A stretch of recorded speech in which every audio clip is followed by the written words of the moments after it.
ప్రార్థన చేసుకుందాం. పరిశుద్ధుడా, మహోన్నతుడా, మీ ఘనమైన శ్రేష్టమైన నామముకు స్తోత్రములు నా తండ్రి.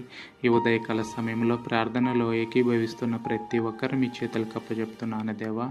కృతజ్ఞతలు నా తండ్రి. గడిచిన కాలం అంతా మీ కృపాక్షేమముల ద్వారా మా అందరినీ రక్షించి కాపాడినందుకు గాను స్తోత్రములు నా తండ్రి.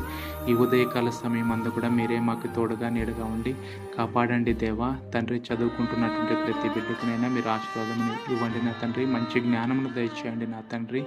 దేవా, వారు చేరేటువంటి కాలేజీలోనైనా మీరు తోడుగా ఉండండి. ఈ లోకానుసారమైనటువంటి వాటిని ఆలోచించకుండానైనా చదువు పైన దృష్టి పెట్టేటువంటి జ్ఞానమును వారికి అనుగ్రహించమని కోరుకుంటున్నాను తండ్రి. దేవా, మరి హాస్పిటల్ అడ్మిట్ అయినటువంటి వారిని మీరు రక్షించండి. మంచి ఆరోగ్యాన్ని దయచేయండి నా తండ్రి. క్షేమంగా వారికి ఇంటికి వెళ్ళడానికి సహాయం దయచేయండి. వారికి శక్తిని బలాన్నిచ్చి ఆ కుటుంబాల్లో సంతోషాన్ని నింపమని కోరుకుంటూ ఈ ప్రార్థన ప్రతి ఒక్క బిడ్డకి ఆశీర్వాదకరంగా ఉండాలని కోరుకుంటూ యేసు పరిశుద్ధమైన నామములో అడిగి వేడుకుంటున్నాను తండ్రి.